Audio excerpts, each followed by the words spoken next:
whatever you have done for your new semester to this point has been rewarding and productive. We're glad to have you in our seminar today. Really looking forward to this presentation today, as well as the slate that's coming up for the semester. We will start. Heather Leary has offered to say an opening prayer, so we'll turn some time over to her, and then immediately after that, Maku has a couple of IPSO announcements that I'll turn some time to him for. Okay.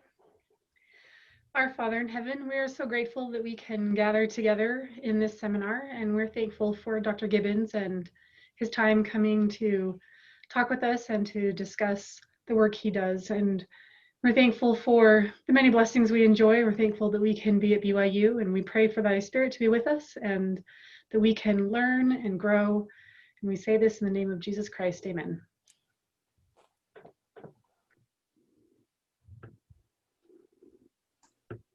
Okay, so just two things for IPSO. One, a reminder that we have our Zoom talent show coming up on January the 28th.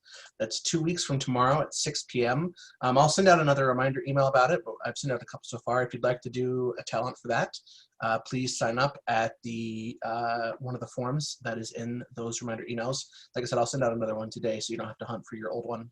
But yeah, remember to sign up for that if you'd like to perform or do something. And otherwise, just plan on coming and attending and watching the talents of the people that we have here in the IP&T department. And a reminder that this is open for both students and faculty. So anyone who would like to do a talent for that is welcome to do so. And then also just really quick, right after seminar today, we're going to do our IPSO Hangout like we usually do. Today is just going to be a laid back chat, or I do have games prepared if we want to play games. But in the past, people tend to prefer to chat, so we'll probably just do that. But yeah, that'll be right after seminar today, and that's it. All right, thank you, Heather. Thank you, Maku. Just a couple of announcements from an administrative perspective.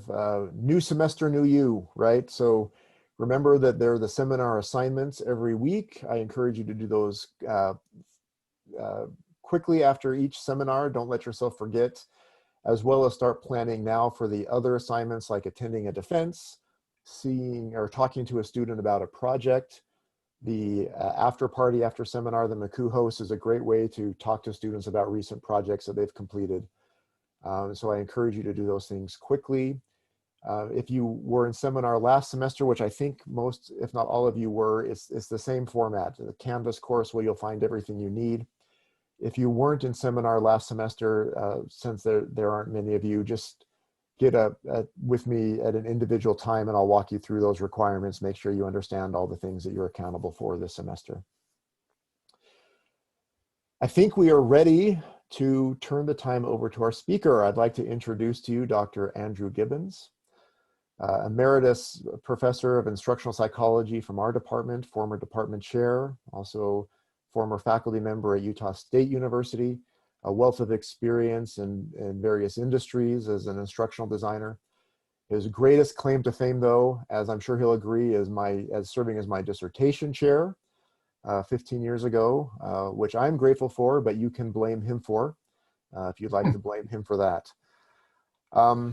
We're grateful to have him. He brings a wealth of knowledge and experience, and I think we're all in for a treat for the things he's going to share with us today. So if you'll please join me in welcoming Dr. Gibbons. We'll just turn the time now over to you. Thank you. Thanks, Jason. It's a pleasure for me to be here. During my experience at IP&T, which was actually 13 years, the seminars were the most fun because we heard such a variety of things. And I hope to bring some variety into your thinking. I would like to confuse you a little bit, because when a person is confused, they have questions and then they try to work to answer those questions. They'll dig. And I just, it's good to see some friends here. There's Charles Graham, there's Stephanie West, Jason. The second screen here, this is impressive, the number of students. Oh my goodness, what a good looking bunch of people. I would like to see now if Faith and Works both can work together to make a presentation. So I get this going, and then exactly, see, there's a certain order that has to go here. The first thing that I have to do is to share my screen. No, I have to get this going, but this screen over here has to be over here, and then I get this going. Yes, and now I can share my screen. You can't see my screen now, can you? My title screen? I don't think so, but I think now you can. You should be able to see my screen. The one thing that I can't see for some reason is your faces, and you probably can't see my face. So what I'd like to do is just launch off and assume that you'll speak up if you have a question or if you have any concerns. First of all, could I just do a media check here and have somebody tell me, can you hear me talking and can you see my title screen? Yes. Okay, Yes. thank you very much. Got it. Okay, I'd like to talk about conversation and instruction.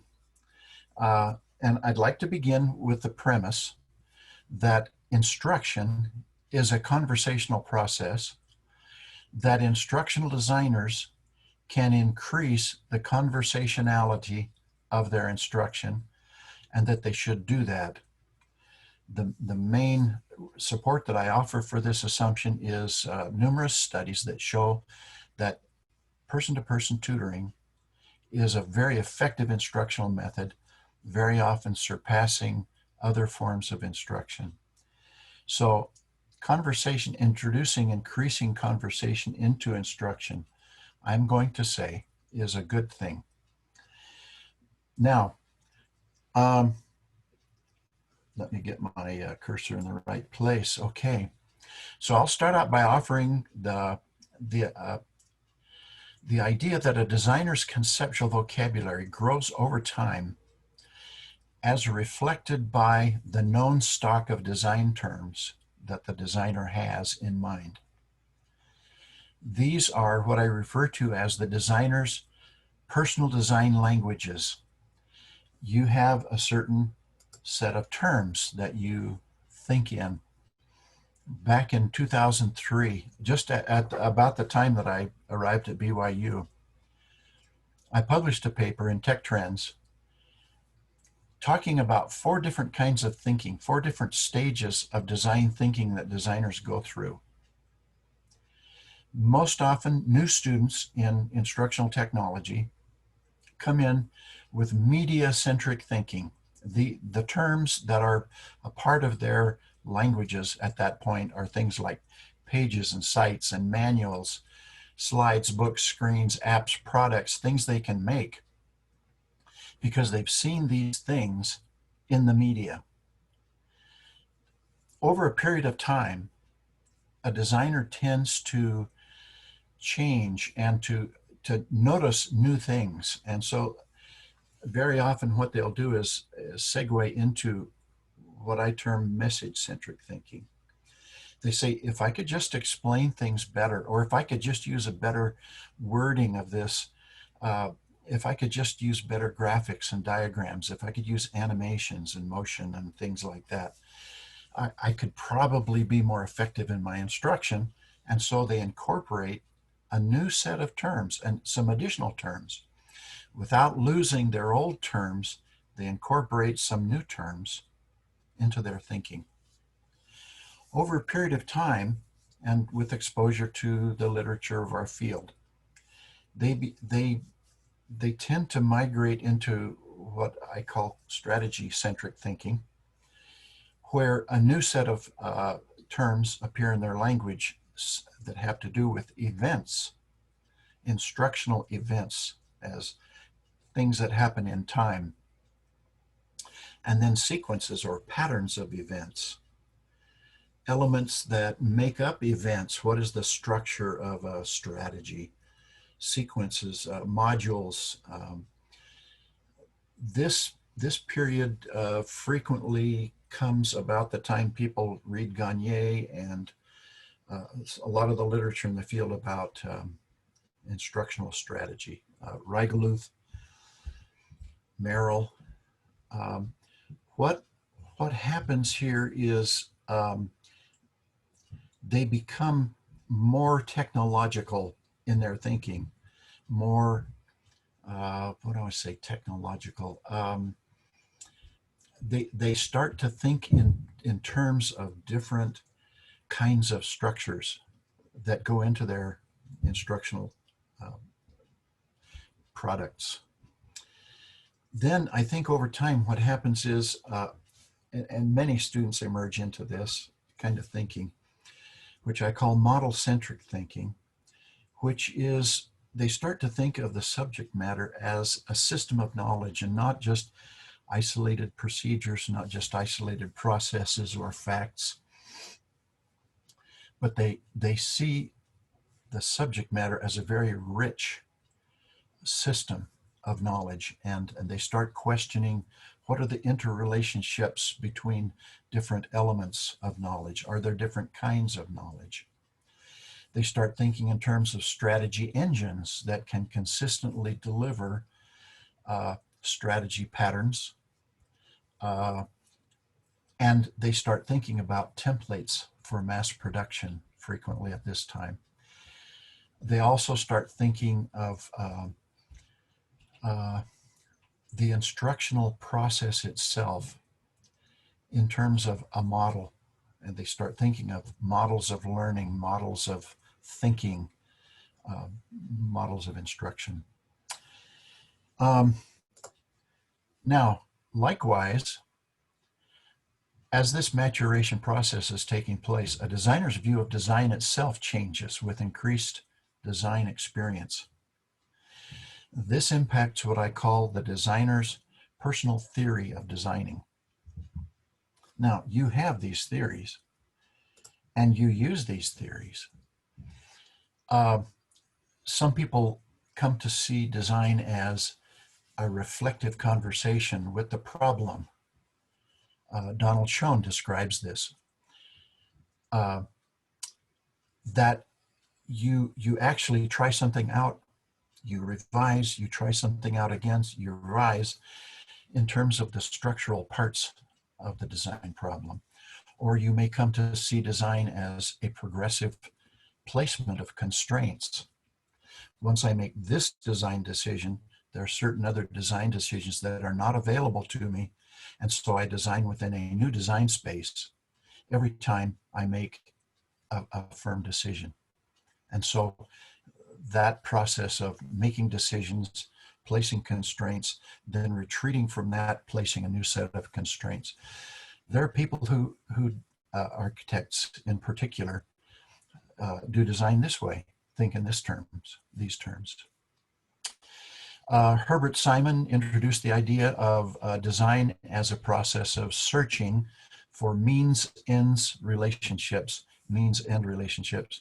I'm tossing these names out here, hoping that I can tease you into going and reading some of these things. Donald Schoen, Gross, Herbert Simon.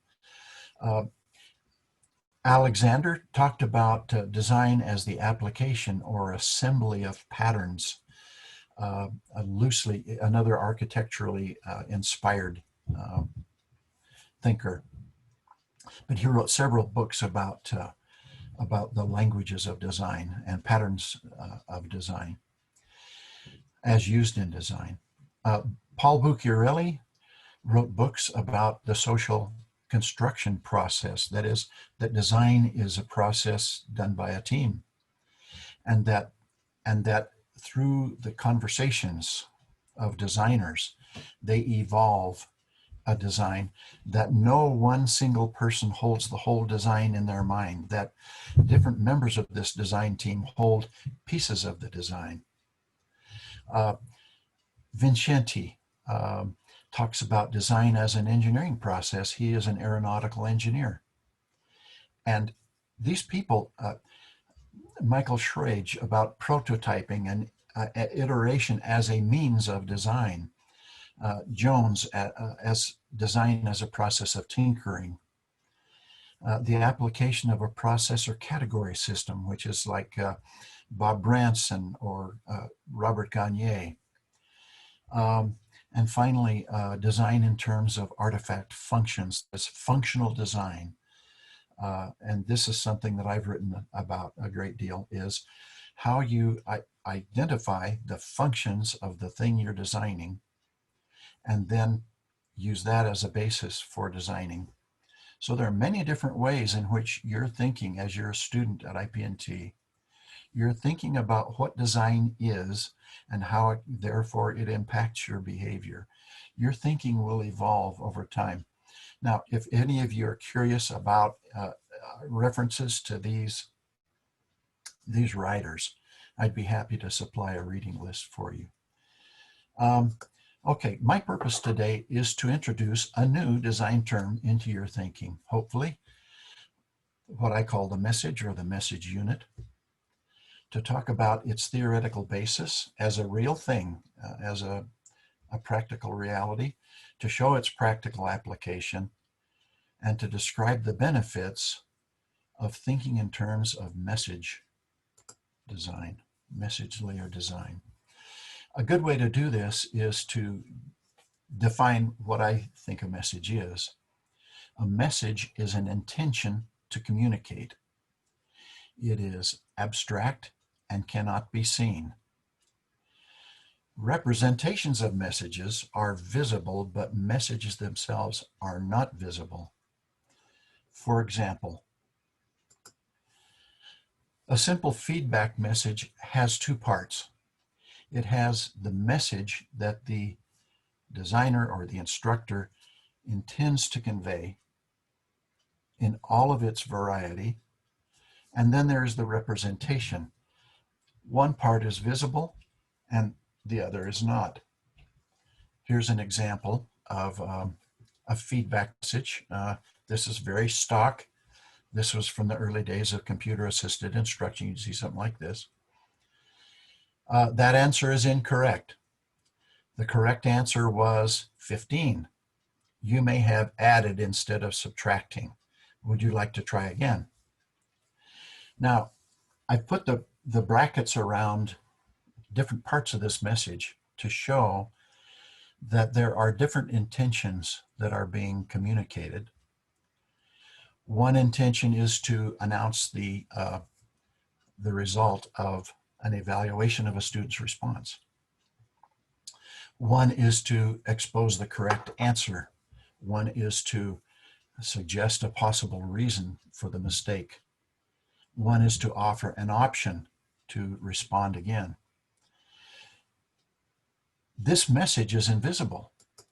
It's only when we give the message representation that it becomes visible, and the representation can take many different forms. It can be in an audio message that says, sorry, that's incorrect, or a visual symbol, or a piece of text, or a combination of symbols and texts.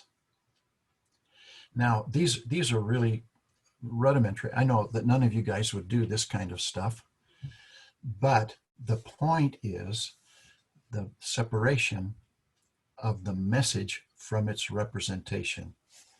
There's a reason for doing this. There's a reason for making this separation in our thinking.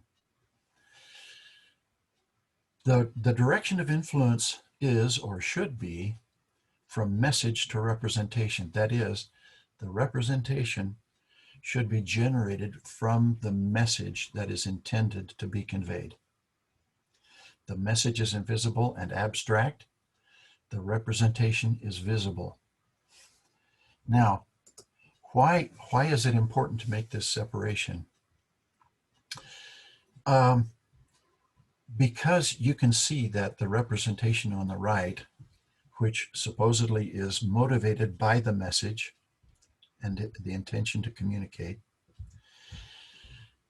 the message comprises the content, a strategy, and some value statements that the instructional designer or the instructor hopes to convey. Now, the message then embodies influences from all of these content strategy and value. And what happens most often, though, first of all, let me emphasize what value is. Value consists of those subtle messages that a student reads between the lines. What is your value as a learner? How do we perceive you? Who are we? What are we like? That is, the instructor or the instructional designer. Do you belong to we? What is the value of this learning? What is the value of learning itself?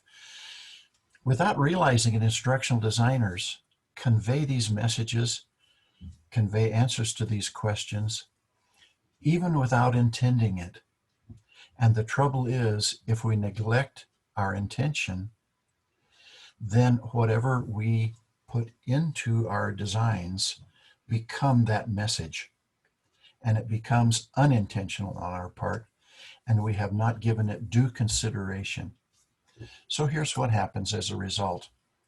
If we don't consider the value that we want to convey as a separate design consideration, and if we don't use the message as an intermediate construct for bringing together the elements of content and strategy and value, then we go directly to think in terms of representation. And so this creates in our thinking media-centric designs.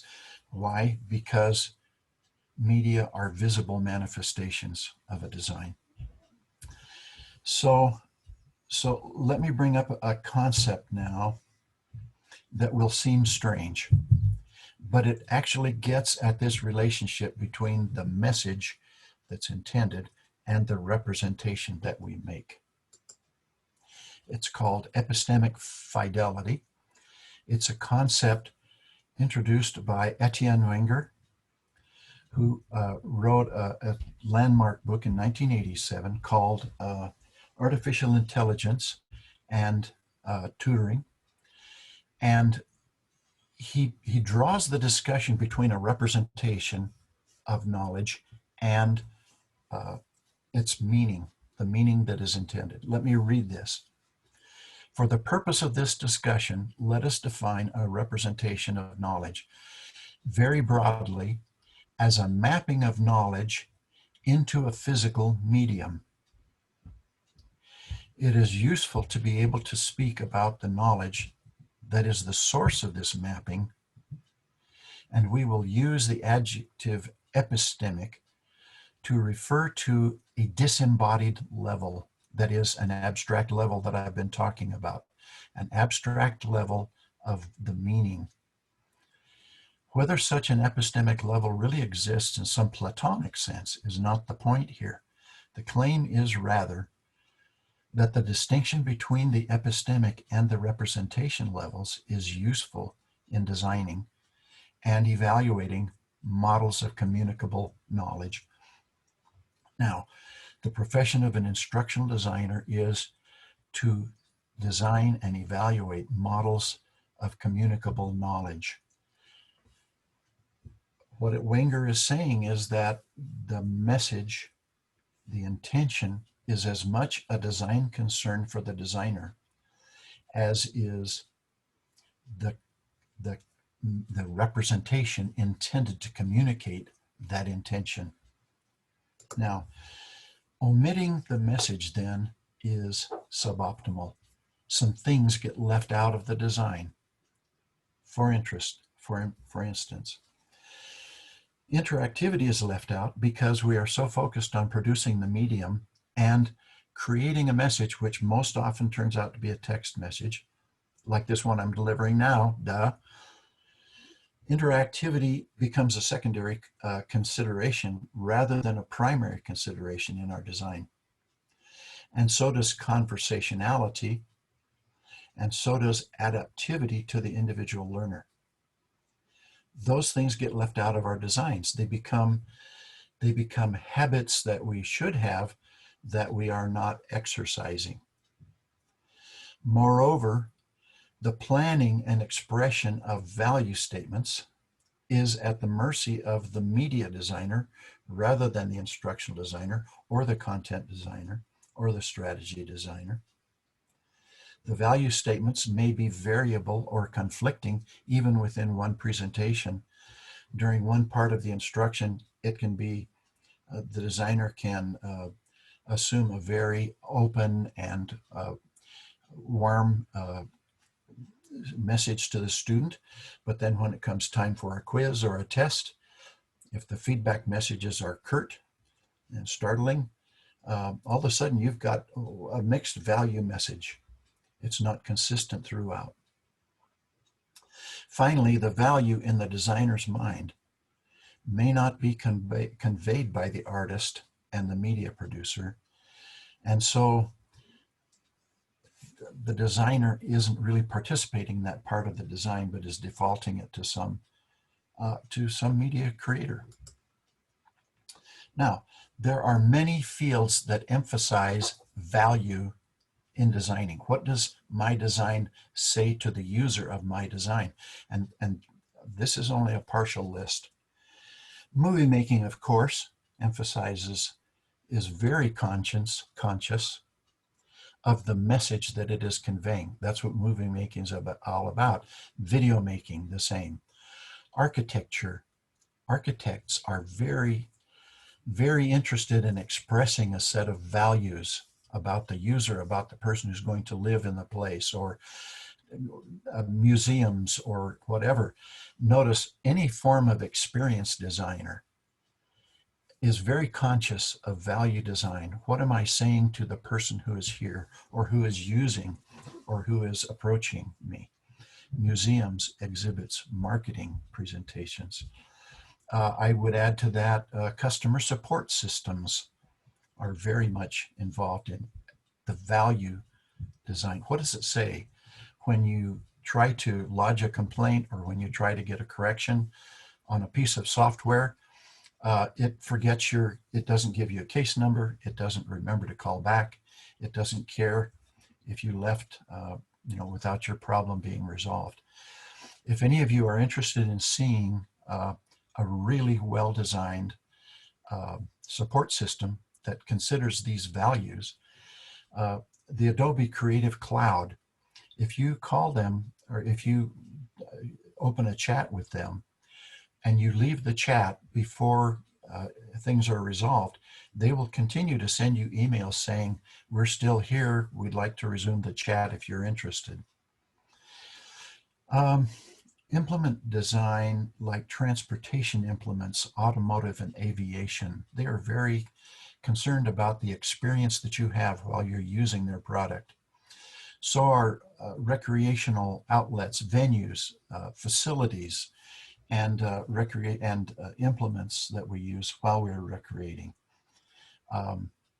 These people all are concerned with value design. And my question is, should instructional designers also be interested in a coherent value design that is a part of their instructional designs?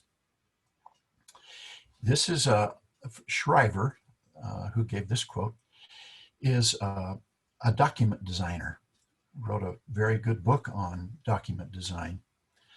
Failing to consider the knowledge and values of the real audience can create a lasting negative identity for the organization that may take years to shake. Building a positive identity, and here I'm talking about more than just logos, product naming, or graphic style, requires organizations to develop a distinctive voice through the interplay of text and graphics that makes evident to audiences that their knowledge and values are understood, respected, and not taken for granted.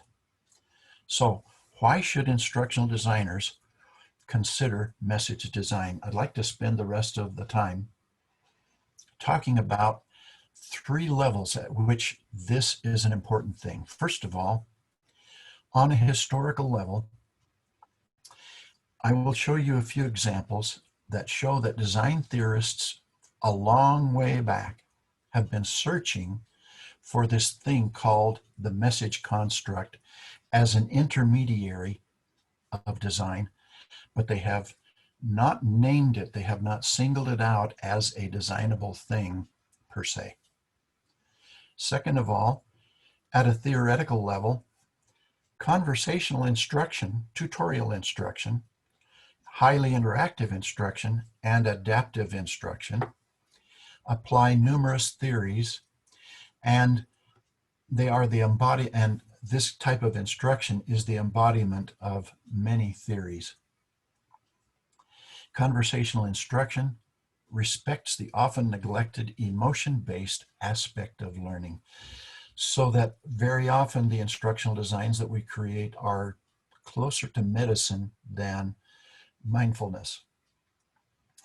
At a theoretical level, there's a greater chance of achieving epistemic fidelity if we pay attention to the concept of message design. At a practical level, message design enables conversational instruction and finer granularity. That means increased interactivity, more times for the students to respond, more opportunity for the learner to act and learn by practicing, a greater chance that the designer's value message is going to be integral with the instruction rather than as an add-on. There are some novice designers who they look at their instruction, they say, oh, this is terrible. I'm going to add a few more graphics. And so happy faces start appearing, love hearts start appearing in their message, exclamation points, multiple exclamation points, trying to pep feeling into the message. But as a matter of fact, the value message has to be integral with the instruction in order for the student to identify with the instruction. At the practical level, message design creates an increased likelihood that the learner will engage. Why? Because they're going to be responding more frequently and receiving feedback more frequently. And so it's hard for them to stay disengaged. There is a greater probability that the learner will find relevance and context in the instruction. There's a greater chance that the learner will take responsibility for connecting the dots rather than us telling everything, that the student will be required to think and fill in some blanks. And there's a greater chance that the learner will feel the spiritual nature of learning, because learning is a spiritual process. And I'll just come back to that later. Okay, so the historical search for the message element is as old as the field of instructional technology itself. Here, I'll give 4 examples. First one is programmed instruction. Now, most of you have probably not used programmed instruction. This frame that's showing on the screen is typical of my introduction to psychology program was in the days of Skinnerian reinforcement theory. I learned from the Holland and Skinner text, which you ought to go see if you possibly can, and learn SR psychology from the Holland and Skinner text. It works. It worked. A part of a frames were the basic structural unit of program instruction. This is a sample frame. There is a piece of information given on the right in the black, and a requirement to give a response. That's what the underline in the black message says. Now you notice on the left, there's this little white area. What that is, that's the feedback message from the previous frame. So if I read what's in the black here, anything that follows a behavior, yada, yada, yada, okay, we say that the food pellet is functioning as and the correct answer is reinforcer. So if we go to the next frame, we see the feedback message there, reinforcer. So program instruction in all of its many different forms, and by the way, Jason is an expert, a past expert in this. So if you have any questions about PI, he can answer them all. Program instruction talked about the sequences of frames, and revealing the correct answer was theoretically considered to be a reinforcer or punisher. So that was had to do with the reinforcement theory. Skinnerian programming was supposed to exhibit this theory. Now, here is that same frame, the message, analyzed in terms of message elements, because within a frame, what happened, and a good example, a good place to go see this is in Sue Markle's 1964 book, Good Frames and Bad, which is in the library. What she recognized implicitly but not explicitly was that every frame actually is a congeries of individual message elements. So anything that follows a behavior increases the frequency of behavior as a reinforcer, and anything that decreases the frequency as a punisher. That is a statement of fact. For example, this begins the statement of an example. That's a different message element. In the case of a so-and-so proper stimulus, and then this is the stem of like a deductive reasoning. This is the premise A. This is the if, here's the then part of a message. If in the future, when a pigeon is given the stimulus it readily approaches, this is an if, and here is a then, is functioning as a, and then the message element that the student is supposed to supply. These are individual message elements that are part of a frame.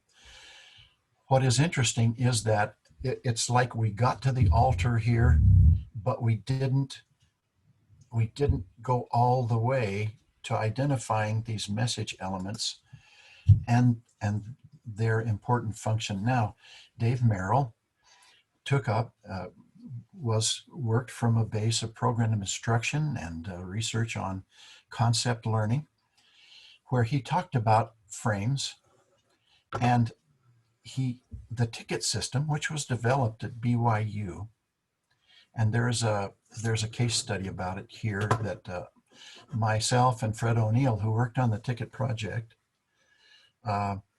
wrote up in detail about the idea that a frame was still present there, and a base frame, which I'm not going to explain right now, but it's a programming thing that allowed frames to be put up onto the computer.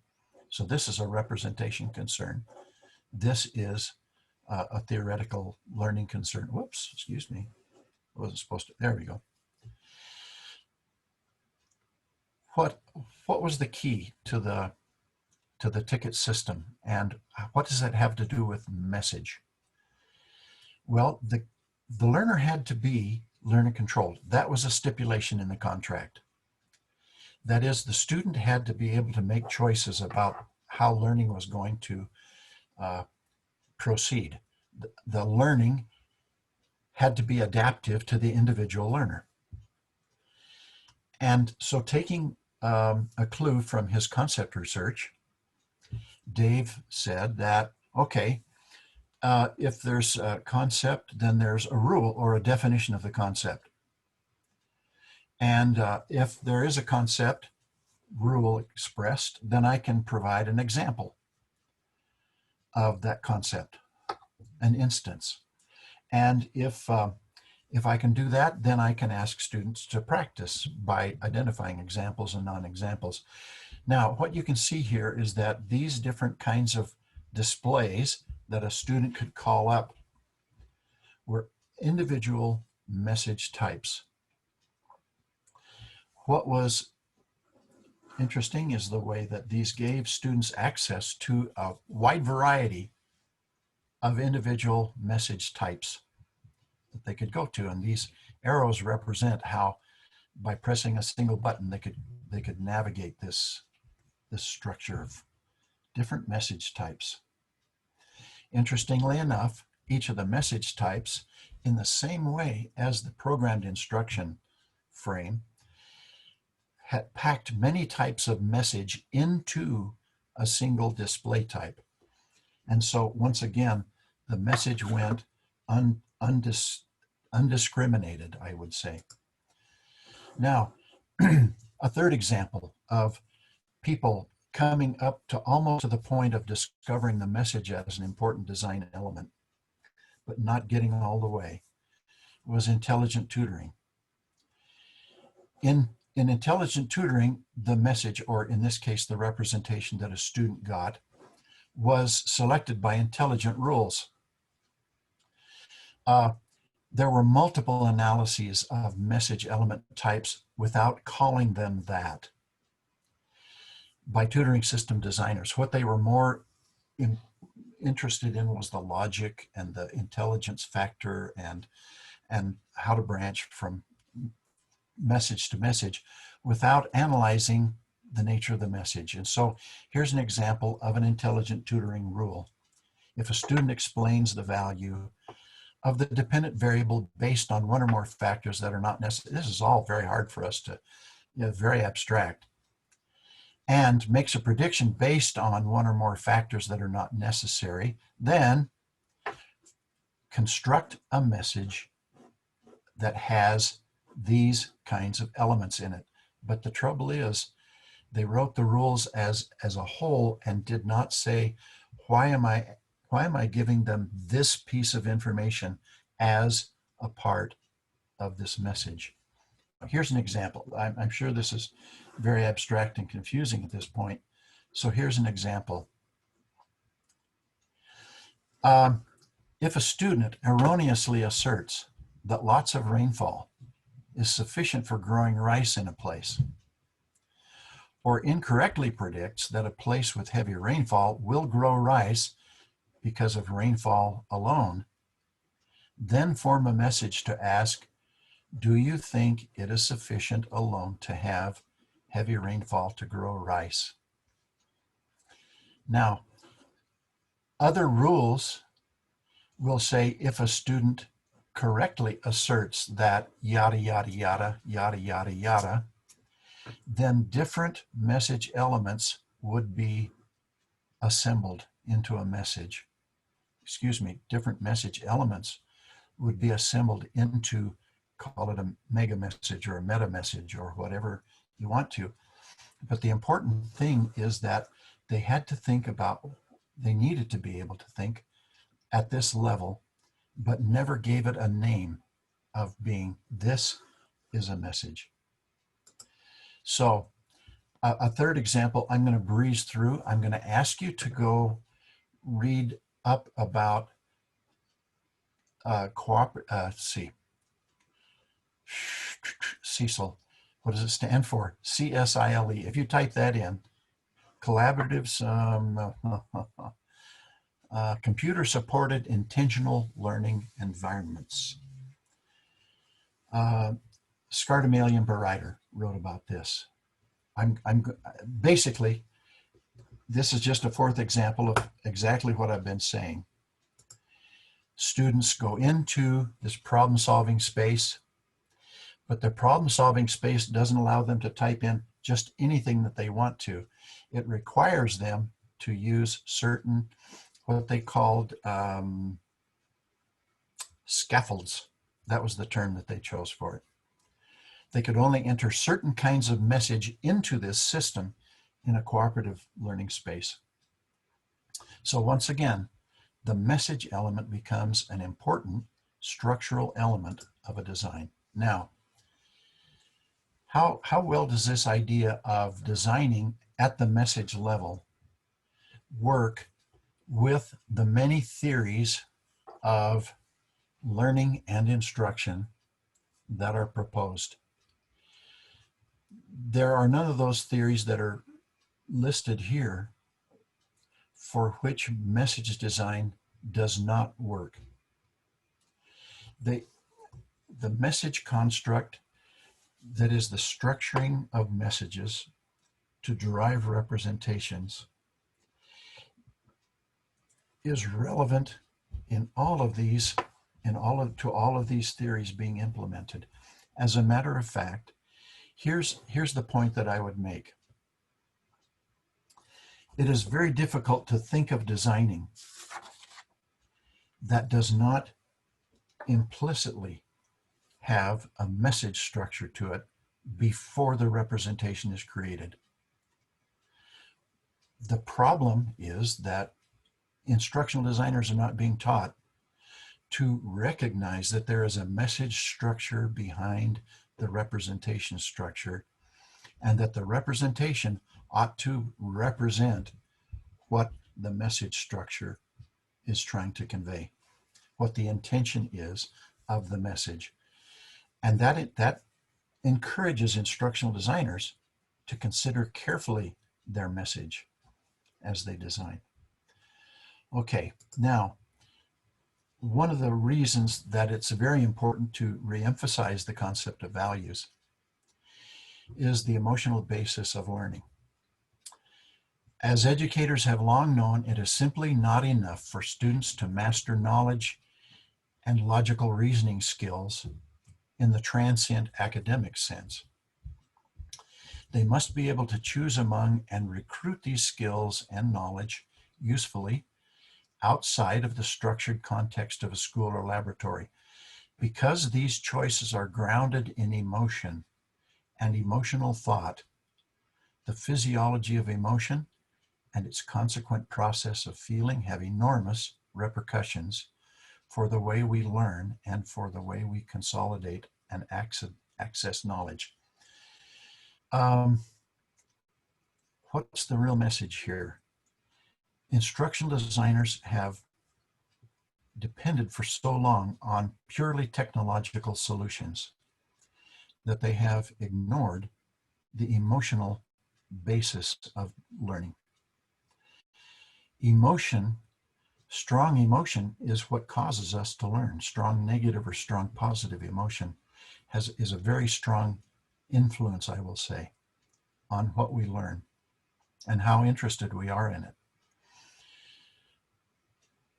It's only if we tease out the message layer of design and make sure that the value layer is incorporated into those messages that also have content and strategic elements that we will be successful in appealing successfully to this emotional characteristic of learning. Okay, so what are the practical benefits of message layer design? First of all, it fills a historical gap between content strategy and representation that designers were looking for a long time, but just failed to articulate. Second, it provides a basis for designing conversational systems. It recognizes a design specialty previously left to untrained writers, English majors converted into instructional writers, who very often lacked the sense of instruction, the sense of incorporating values, the sense of sequence, expression. There's a whole bunch of factors. It shifts the focus from the learner being a receptor to being an actor, and encourages more frequent acts of responding. It recognizes the importance of the diagnosis repair process during instruction. I strongly recommend this idea of diagnosis and repair, which is a normal process, normal part of a conversational process. We listen to the other person, we diagnose what they're saying. If there's a misunderstanding, we repair that misunderstanding. This is the nature of a conversation, diagnosis and repair. It recognizes the importance of this diagnosis repair process during instruction. It emphasizes value propositions earlier in the design process, allowing them to become integral with our designs. It focuses on the designer's intent. There are new problems. Yes, we don't have tools, processes, examples, literature, trained practitioners, or communities of practice on conversational instructional design. Well, that doesn't mean we don't do it. Why do we do it? because Mallory, for the same reason Mallory died on his third attempt on Everest, because it was there. And I have one final message to leave, and that is, we do not design conversations.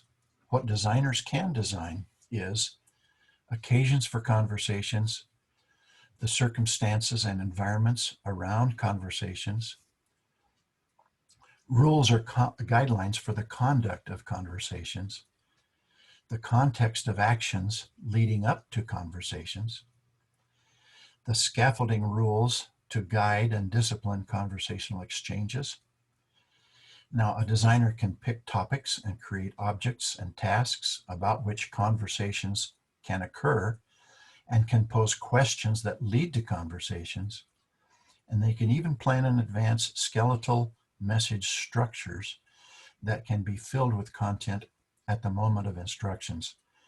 But designers do not design the conversations themselves. They simply provide for conversational contingencies in advance. In essence, they design engines that support conversations. And with that, I think our time is finished. And so I'll get this back over here. And thank you for your time. I don't have time for questions, but it's Andy_Gibbons at byu.edu. And if you have any questions or follow-up observations or a little pushback, I'd appreciate hearing from you. So thank you very much. Hope that was useful. We are so grateful for Andy and his time. Let's thank him for his